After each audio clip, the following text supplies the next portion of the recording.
Assalamualaikum warahmatullahi wabarakatuh.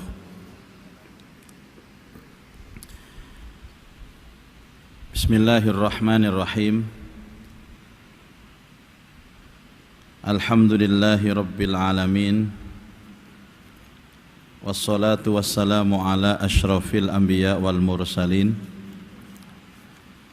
Sayyidina wa maulana Muhammadin wa ala alihi wa sahbihi ajma'in. Asyhadu an la ilaha illallah wa asyhadu anna Muhammadan abduhu wa rasuluh. Allahumma salli ala Sayyidina Muhammad wa ala alihi wa sahbihi ajma'in. Subhanaka la ilma lana illa ma 'allamtana innaka antal alimul hakim. Rabbi shrah li sadri wa yassir li amri wahlul 'uqdatam min lisani yafqahu qawli, amma ba'du. Ma'asyiral muslimin wal muslimat, hadirin wal hadirat, Bapak Ibu jamaah salat maghrib Masjid Nasional Al-Akbar Surabaya serta seluruh pemirsa dimanapun berada, rahimakumullah. Pertama-tama mari kita berdoa, mudah-mudahan sholat kita diterima Allah, dapat menghapus dosa-dosa kita dan membuka pintu berkah dan rahmat Allah dalam hidup kita. Mudah-mudahan kita selalu mendapatkan bimbingan Allah, mendapatkan hidayah, diberikan sehat jasmani, sehat rohani. Yang punya urusan mudah-mudahan dimudahkan urusannya, yang punya hajat mudah-mudahan dikabulkan hajatnya, tambah umur, tambah istiqomah ibadahnya, dan kapanpun kita kembali pulang ke hadirat Allah benar-benar membawa husnul khotimah. Al-Fatihah. A'udzubillahi minasyaitonirrajim. Bismillahirrahmanirrahim. Alhamdulillahi rabbil alamin arrahmanirrahim maliki yaumiddin. Iyyaka na'budu wa iyyaka nasta'in ihdinas siratal mustaqim siratal ladzina an'amta 'alaihim ghairil maghdubi 'alaihim waladdallin amin.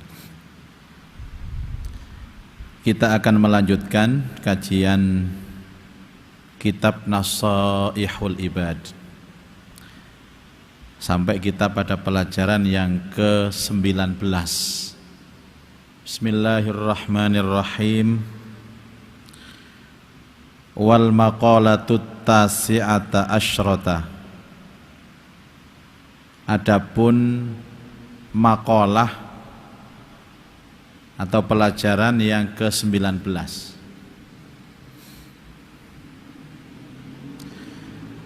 Uhiya ila ba'dil anbiya. Uhiya telah diwahyukan ila ba'dil anbiya'i kepada sebagian para nabi. Al-anbiya itu jamak dari nabi. Kalau rasul jamaknya rusul. Kalau nabi jamaknya anbiya. Kalau rasul rusul. Atau boleh juga pakai jamak mudzakkar. Kalau nabi siapa? Nabiyin. Kalau rasul mursalin. Diwahyukan kepada sebagian para nabi. Apa wasiatnya, apa wahyunya itu? Ati'ni, taatlah kepadaku. Ini yang mengucapkan siapa? Allah. Yang mendapatkan ucapan wahyu ini siapa? Nabi. Taatlah kepadaku fima, terhadap apa-apa,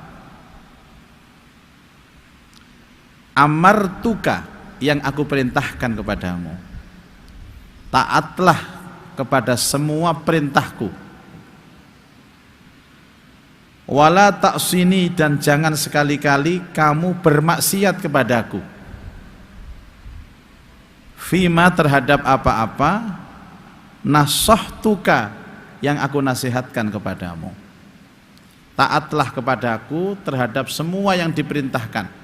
yang aku perintahkan, dan jangan sekali-kali maksiat apapun yang aku nasihatkan.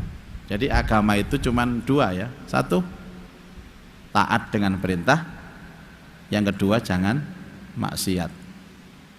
Taat jangan maksiat. Lah bisanya taat dan jangan maksiat caranya bagaimana? Ngaji Bapak Ibu. Mana yang diperintahkan, mana yang dilarang itu ya tahunya karena kita ngaji.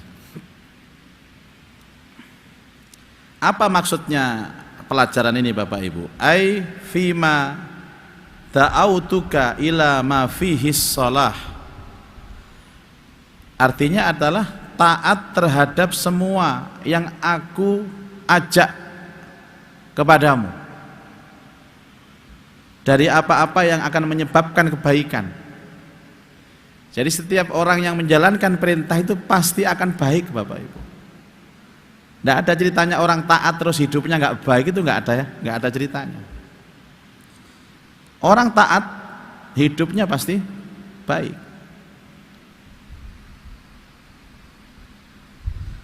Wa nahaituka amma fihil fasad, dan aku larang kepadamu karena larangan itu jika kamu lakukan akan membuat kerusakan. Jadi orang taat itu akan membuahkan kebaikan, orang maksiat itu pasti akan rusak. Nah orang-orang itu kan kadang-kadang nggak adil Bapak Ibu. Nek ono api gak iling nang sing gawe api, nek ono eleke baru iling. Orang sakit itu kan ada dua Pak. Sakit karena memang diberikan ujian Allah. Yang kedua sakit karena apa? Tingkah pola dhewe ngono lho. Padahal kita sudah diajarkan untuk menjaga 5 pola ini kan. Apa pola itu? Pola makan, pola hidup, pola istirahat, pola pikir, gak kakean pola. Nomor 5 nih.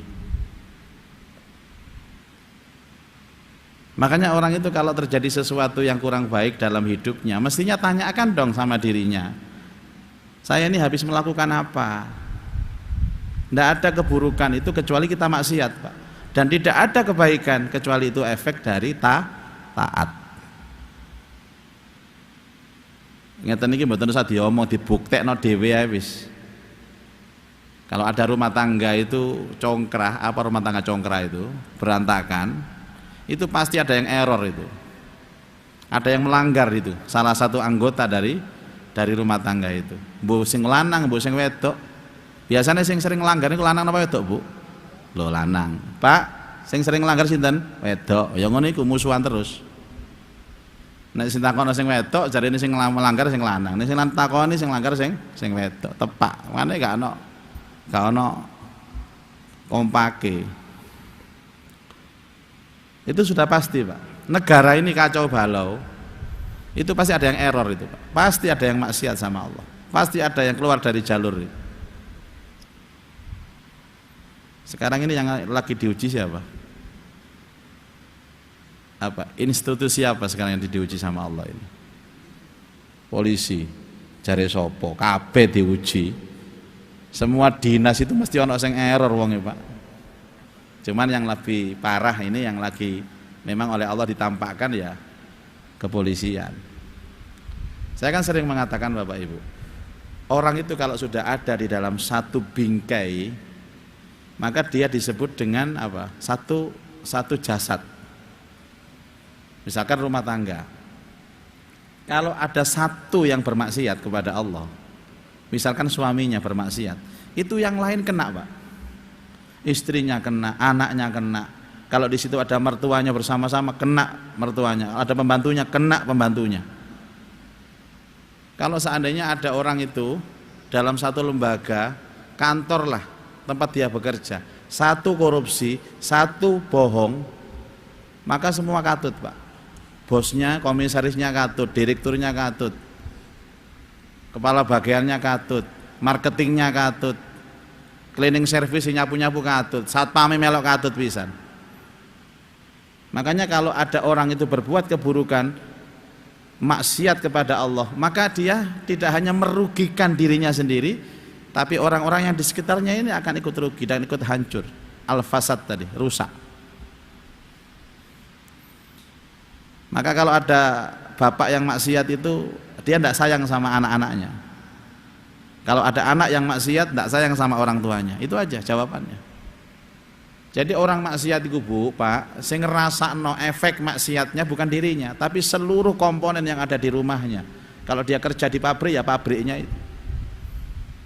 Makanya maaf, pernah dengar nggak kalau satu kampung itu ada rumah ini untuk berzina, sak kampung kena kabeh, Pak. Gawat kan ini. Bukan saya bukan kejam irek ya irek gak. Saya supaya kita berusaha dengan motivasi ini menghindarkan diri dari maksiat. Itu diwahyukan Allah kepada para nabi, tapi tentu setiap apa yang diwahyukan Allah kepada nabi, tentu nabi itu akan menyampaikan kepada kita bahwa agama ini dua. Pertama adalah taat dengan perintah, jangan maksiat. Jangan maksiat.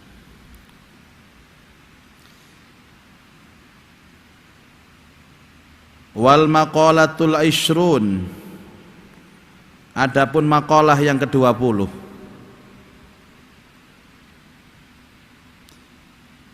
Kila diucapkan pelajaran yang ke-20, ikmalul akli, sempurnanya akal,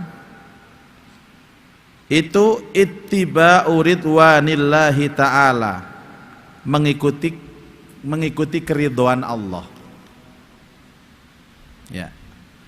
Jadi ada orang yang disebut dengan orang yang sempurna akalnya, ada orang yang tidak sempurna akalnya, ada orang yang hilang akal.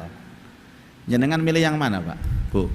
Sempurna akal, kurang akal, hilang akal, atau tidak berakal? Papat. Ya kepingin sempurna akal. Bagaimana sempurnanya akal itu? Mengikuti keridhaan Allah. Apa keridhaan itu Bapak Ibu? Allah rela, Allah suka. Nah, bagaimana kita mendatangkan kerelaan dan keridhaan Allah? Ya dengan tadi kembali kepada makalah sebelumnya, ya dengan menjalankan perintah. Bapak Ibu, panjenengan kalau sholat seperti ini yang dicari apa? Hah? Yang dicari apa Pak? Bu? Ada yang menjawab, ya karena saya menjalankan kewajiban Pak. Ada ya jawaban begitu. Ada lagi apa? Agar saya mendapat pahala. Dua. Ini tengah-tengah Pak. Yang ketiga yang paling top-topnya jawaban ini. Karena top Pak, nggak saya tunjukkan ini, eman nih. Yang ketiga ini Pak, saya kepingin diridhoi Allah. Jarang loh orang niat sampai tiga begini. Satu, memang saya datang untuk menjalankan kewajiban sholat ini. Yang kedua, saya pengen pahala. Bagaimanapun kita ini kan kepingin reward Pak ya, setiap perbuatan yang baik. Tapi ada yang lebih penting dari sekedar menggugurkan kewajiban dan mendapat pahala apa? Agar Allah ridho kepada kita. Makanya kalau selesai sholat berdoalah, ya Allah terimalah sholat saya dan ridhoi amal saya ini. Bahasa Indonesia mawon Pak, aku bahasa Arab tambah gak paham. Jadi malaikat ini ngomong apa sih? Terimalah amal saya dan ridhoi saya ya Allah. Kayak doanya istikharah itu Pak ya, apa? Ya Allah, kalau dia baik untukku, baik untuk agamaku, baik untuk masa depanku, takdirkan, mudahkan, berkahi. Jadi kalau nek cocok Pak, takdirkan, mudahkan, berkahi. Kalau nggak cocok, tapi kalau urusan ini nggak cocok dengan aku ya Allah, dengan agamaku, dengan masa depanku, apa doanya dalam hadis itu?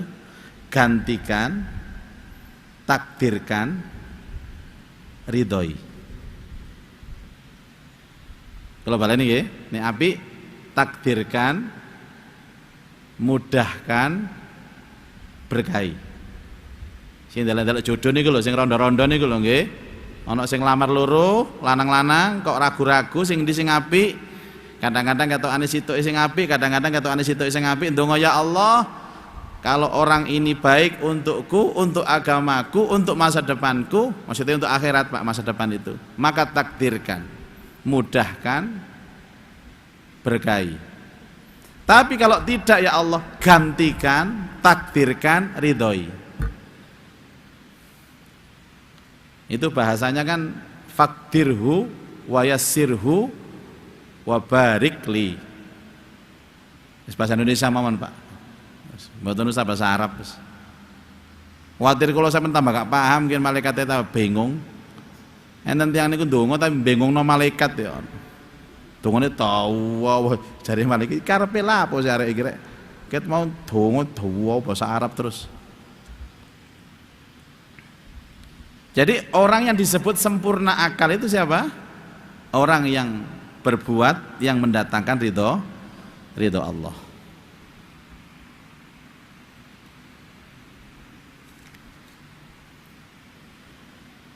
Wajtinabu sukhtihi, dan meninggalkan serta menjauhi kemurkaan Allah.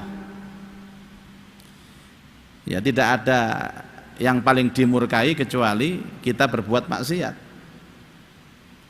Maksiat itu ada yang maksiatnya kepada Allah, ada yang maksiatnya kepada Allah lewat sesama manusia. Orang Pak, iri itu maksiat loh Pak.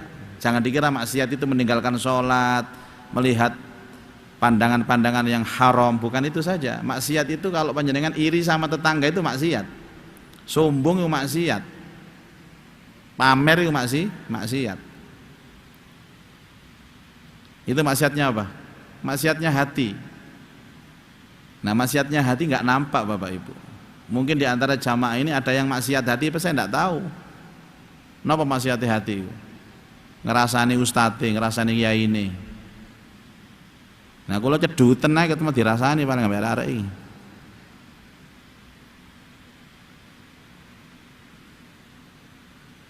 Itu pelajaran tentang sempurnanya akal. Nah, orang yang tidak pernah menjalankan perintah dan perilakunya selalu mendatangkan kemurkaan Allah, itu dianggap orang bodoh, orang nggak punya akal Bapak Ibu.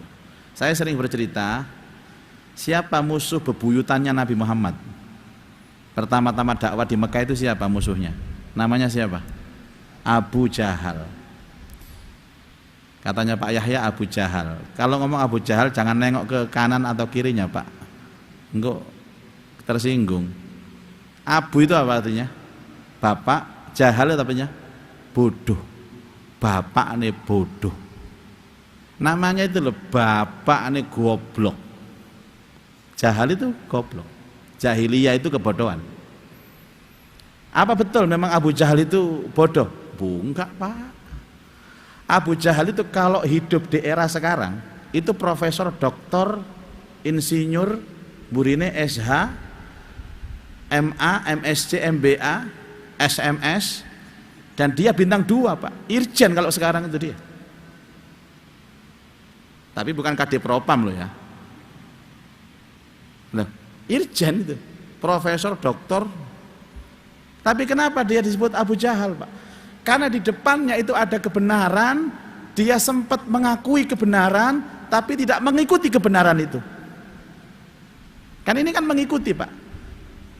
Halo. Kebaikan itu tidak cukup diketahui, harus diikuti.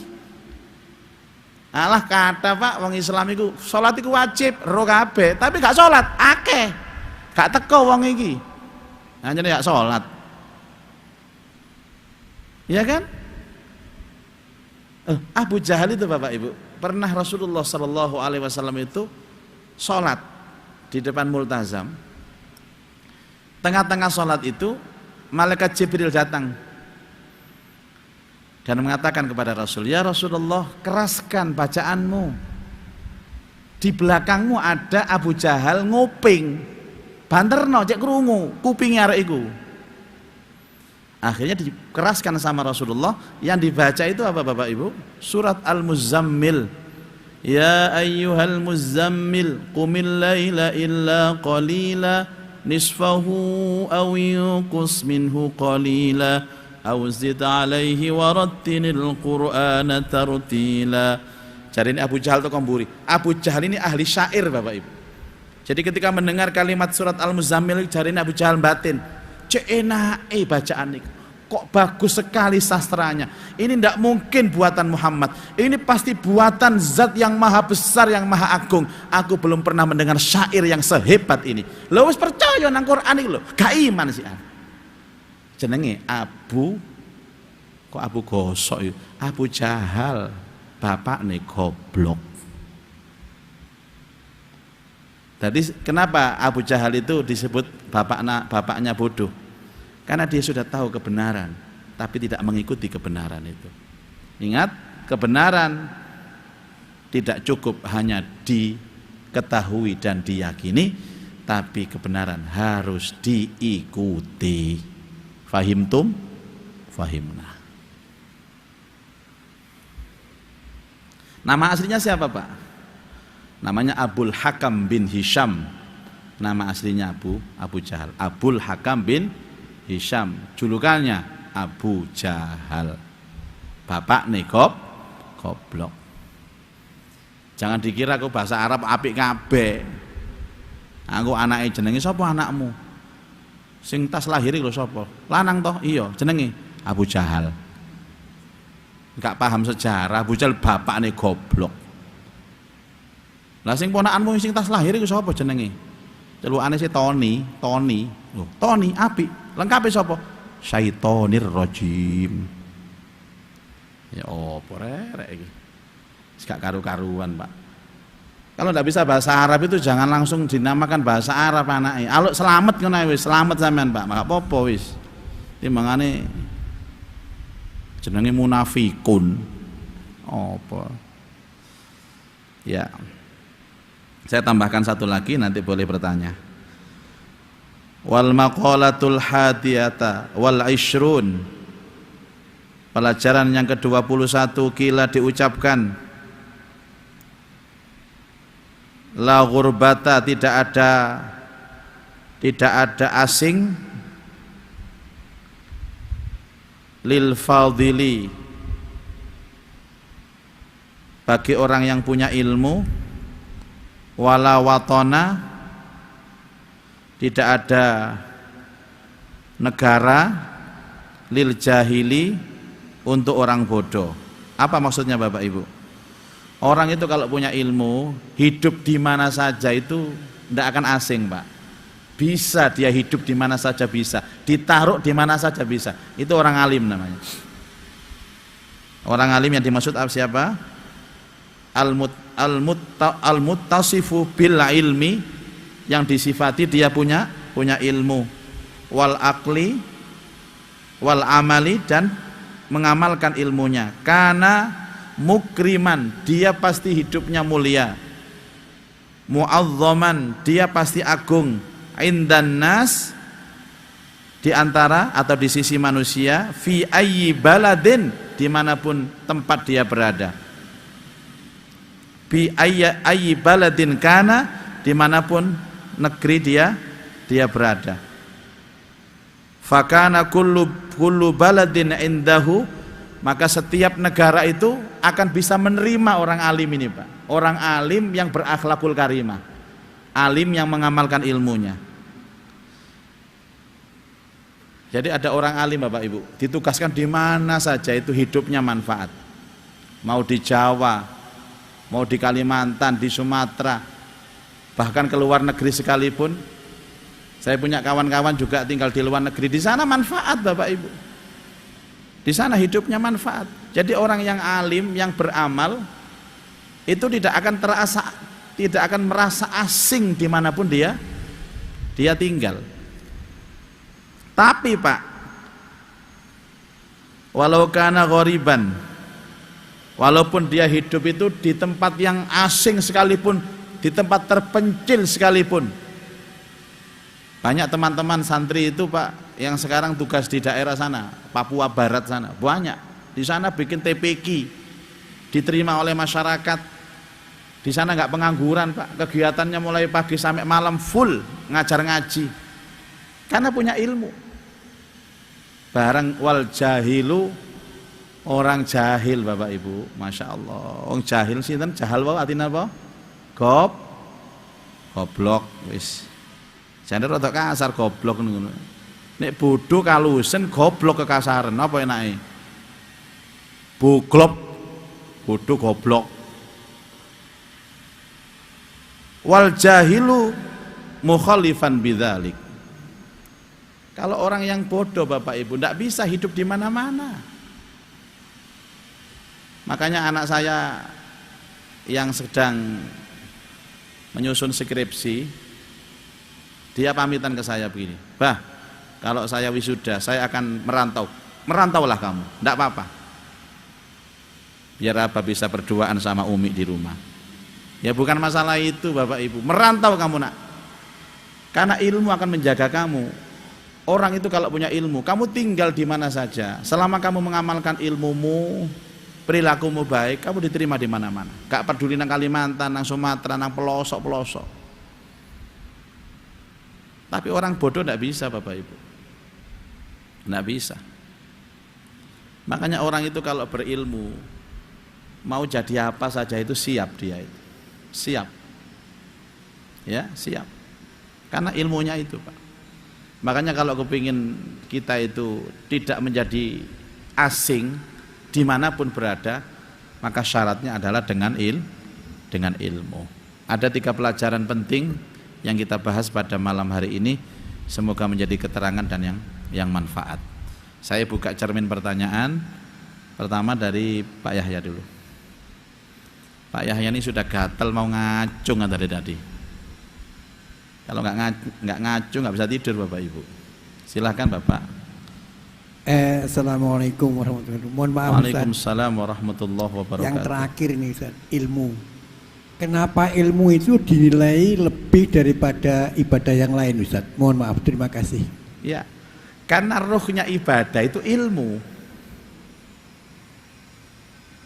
Jadi begini Bapak Ibu, kalau ada orang ibadah tanpa ilmu, maaf ya, dianggap tidak ibadah. Bahkan ada hadis Nabi SAW,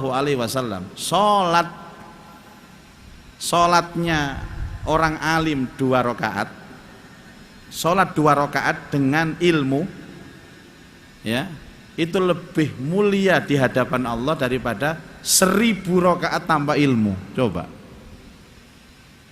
rohnya ibadah itu ilmu. Itulah makanya ilmu ini mulia sekali Bapak Ibu. Kemarin saya jelaskan tentang Nabiullah Sulaiman alaihi salatu wassalam. Itu kan nabi yang punya kelebihan banyak Bapak Ibu. Bahkan ayatnya mengatakan walaqad ataina Dawuda wa Sulaimana ilma. Sungguh aku berikan kepada Daud dan Sulaiman itu ilmu. Padahal yang diperoleh Sulaiman sama Daud itu bukan hanya ilmu Bapak Ibu. Apa? Kekayaan. Apalagi Bapak Ibu? Kedudukan. Katanya Pak Yahya, istrinya banyak. Itu bagian dari anugerah Allah. Tapi tidak disebut oleh Allah. Yang disebutkan itu ilmunya. Karena dari ilmu itu akan dapat kedudukan. Dari ilmu akan dapat kekayaan. Dari ilmu itu tadi kalau dikatakan dapat istri yang banyak. Jadi orang-orang berilmu, para ustadz, para kiai itu berpotensi untuk menikah banyak, cuman nggak berani, hanya berpotensi saja, gitu loh. Karena mereka termasuk anggota isti, ikatan suami takut istri. Ruhnya ibadah adalah ilmu. Terus apa yang kemudian disampaikan? Apa yang kau pilih? Saya pilih ilmu. Dari milih ilmu dapat harta, milih ilmu dapat kedudukan, milih ilmu dapat kemuliaan, milih ilmu segala macam dikasih sama Allah. Kunci dari segala kehidupan ini ilmu Bapak Ibu. Jadi orang itu akan mulia karena ilmunya. Maaf Bapak Ibu, maaf ya, maaf. Kira-kira saya duduk di depan sini karena apanya? Menurut panjenengan? Nih, aku sih ngomong gak penak, Pak. Panjenengan pernah nggak ketemu orang yang pakai jubah, pakai serban, pakai kupluk imamah begini? Pernah nggak ketemu? Pernah. Kemarin banyak di jalan-jalan itu, Pak. Terakhir tanggal 28 Agustus. Nopo? Karnaval. Sing macak kiai lho kuwata, sing masak ustadz lho kata. Apakah mereka dilihat dari pakaiannya? Apakah dengan pakaian seperti itu yang ikut gerak jalan sehat karnaval Agustusan itu terus dengan serta-merta mereka dipanggil ustadz atau kiai karena hanya pakai bajunya ustadz kiai? Enggak, Bapak Ibu. Bukan karena bajunya loh. Atau saya melepas baju saya besok pagi, ayo lihat sana, ganti training, ganti jaket, sepatu cat, olahraga, apa diceluk bos Muzaki, tetap diceluk ustadz aku.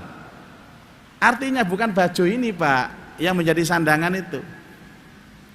Ya mungkin karena ilmu, mungkin loh, Pak, karena ilmu. Jadi karena ilmu itu sendiri adalah ruhnya ibadah. Orang beribadah tanpa ruh ya sama dengan orang hidup ya tanpa ruh lah ya disebut orang mati. Itu Pak Yahya. Baik, mungkin yang lain. Monggo, Mas. Bismillahirrahmanirrahim.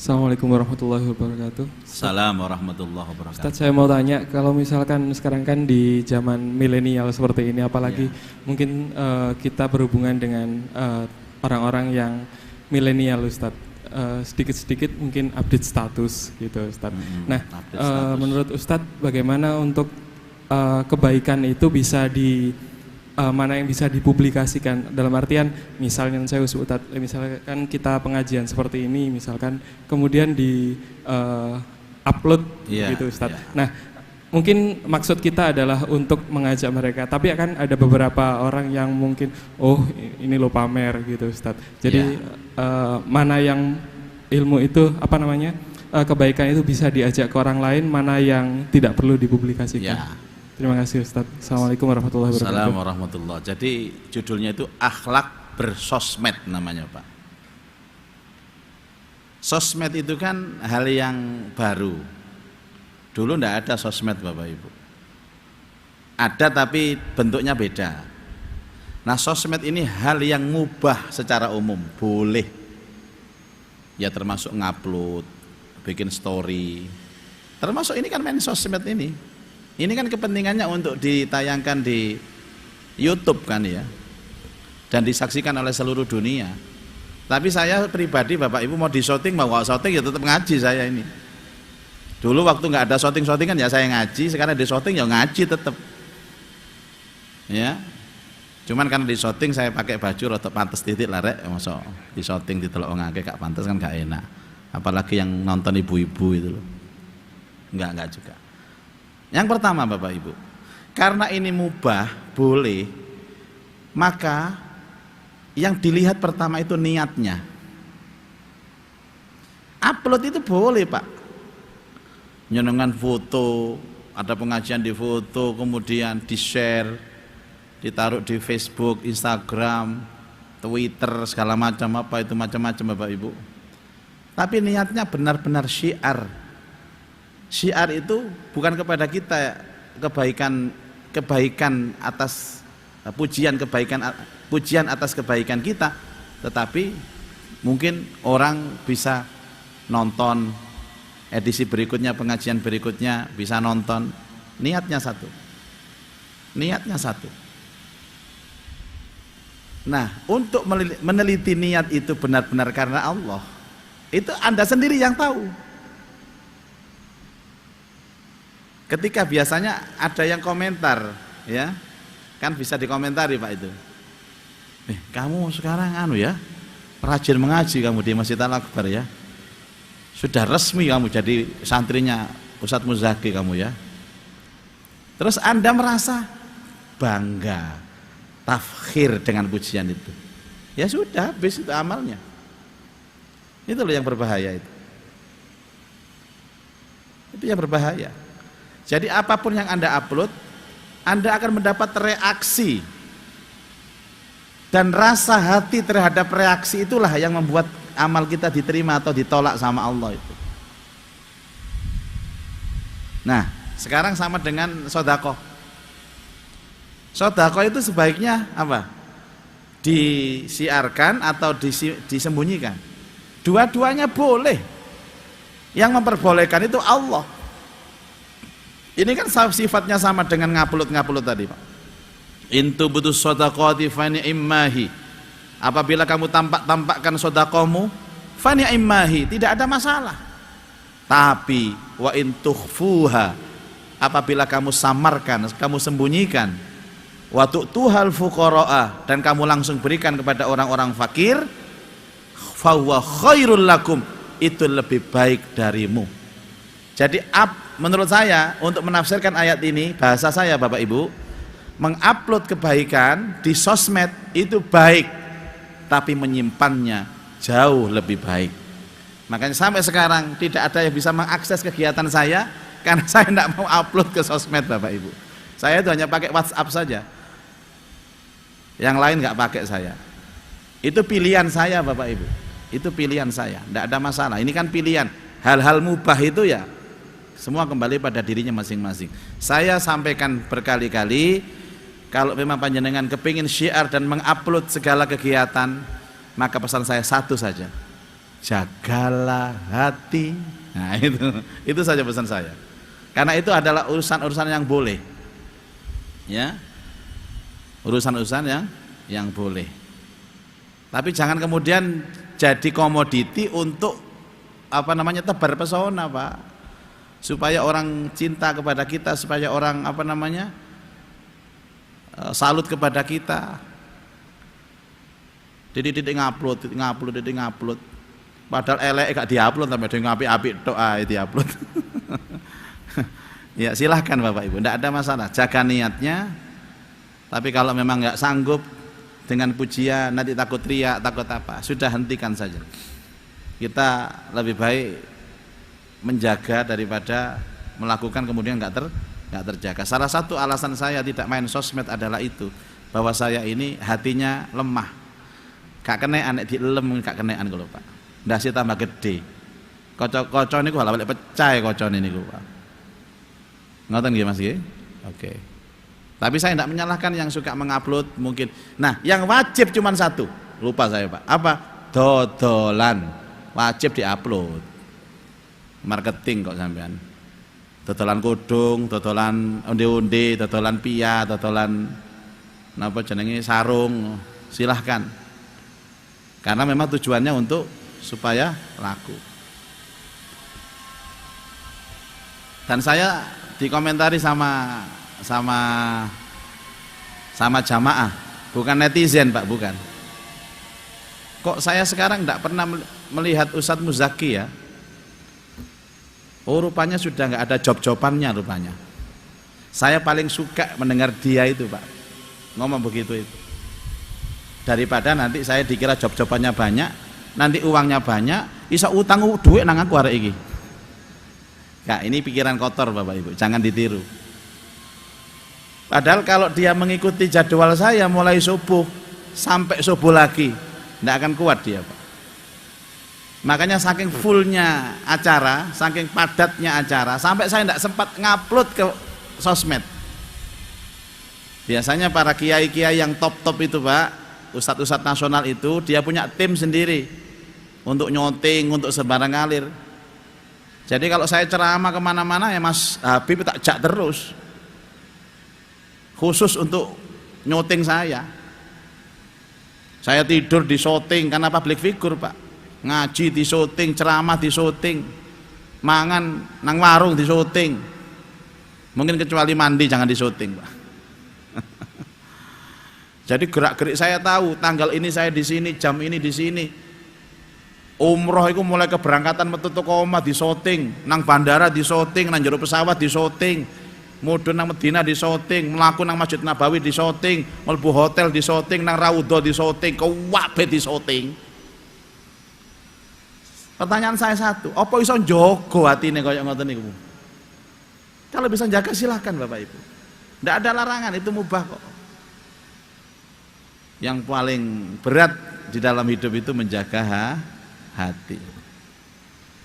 Apa tujuannya? Supaya di shooting Pak, supaya orang kenal sama dia, agar viral gitu kan? Iya, kepengin viral. Biar terkenal Pak, sekarang nggak ada terkenal, viral. Saya mau tanya, Nabi Muhammad pakai sosmed nggak? Tapi orang yang paling viral di muka bumi ini Rasulullah Muhammad sallallahu alaihi wasallam. Saya, Anda sedaya Bapak Ibu, walaupun tidak pakai sosmed, tidak punya handphone sekalipun, kalau Allah mengangkat derajat Anda menjadi orang viral Pak, pasti viral. Pasti viral. Dan Allah itu memviralkan orang itu dengan dua cara, mengungkap kebaikannya dan mengungkap keburukannya. Sing wingi polisi viral Pak saiki Pak, sapa gak kenal, kuwabe kenal, arek cilik-cilik lho kenal. Deja, anak TK, anak TK, POPO, LIC, dibaca Sambo. Wong polisi kok diwaca Sambo iku ya opo karepe arek-arek. Jangan khawatir Pak. Yang maha memantau adalah Allah, yang maha memviralkan adalah Allah. Kalau tujuan Anda mengupload semua agar Anda viral, maka Anda salah. Mbok sampean viral no sampai ono sing nge-like sampai 10.000 berapa juta. Saya juga ada video viral juga ada. Nggak tahu yang nyoting siapa, yang upload siapa, sudah jutaan itu. Sing oleh duit sing viral no awak dhewe gak oleh. Tak golek arek gak ketemu. Sampai sekarang video itu tersebar di mana, di dunia maya. Saya itu yang nyoting siapa, yang upload siapa, yang memviralkan siapa ya gak perlu. Teman yang ada di Amerika itu ngirim video nang aku. Videomu viral nang Amerika, ngono arin. Itu Amerika, apalagi Meriki, nang Meriki tambah viral mana. Wallahu a'lam bishawab. Ada lagi? Mungkin ibu-ibu ini Mbak Lulu.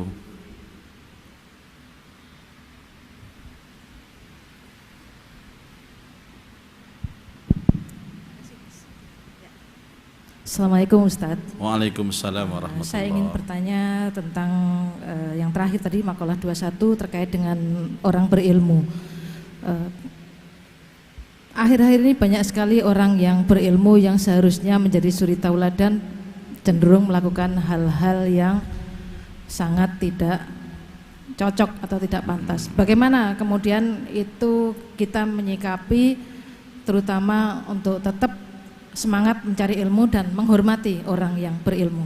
Demikian, terima kasih Ustaz. Ya. Saya mau tanya, buahnya ilmu itu apa? Amal. Makanya kalau orang ilmu tidak beramal dianggap pohon yang nggak berbuah. Ada makalah mengatakan al ilmu bila amalin kasyajari bila thamarin. Ilmu yang tidak diamalkan itu bagaikan pohon yang kering, tidak ada daun, tidak ada buahnya. Jadi ilmu itu adalah amal itu. Disebut dengan ilmu yang berkah dan manfaat. Jadi ilmu yang berkah dan manfaat itu apa? Ilmu yang mengantarkan dia semakin dekat dengan Allah, dan yang mengantarkan dia semakin baik akhlak dan amalnya. Siapa yang menilai Bapak Ibu? Alam kok yang menilai itu, tenang aja. Orang itu kalau ikhlas mengamalkan ilmu, nanti alam yang menilai. Kalau dia tidak ikhlas dan berperilaku buruk tadi disebutkan, maka alam juga akan menyeleksi. Orang-orang seperti akan ditinggalkan oleh manusia, ditinggalkan umat. Tapi kalau dia ikhlas, walaupun hidupnya itu menyatu dengan masyarakat, dakwanya cenderung belusuk-belusukan, dia tetap mulia kok. Jadi orang itu kalau hanya punya ilmu saja, itu ya seperti saya menceritakan, kan ada orang itu begini Pak. Ada orang mukmin yang pandai ilmu, pandai baca Quran. Itu seperti buah utrujah namanya kata Rasulullah. Utrujah itu baunya wangi, rasanya enak.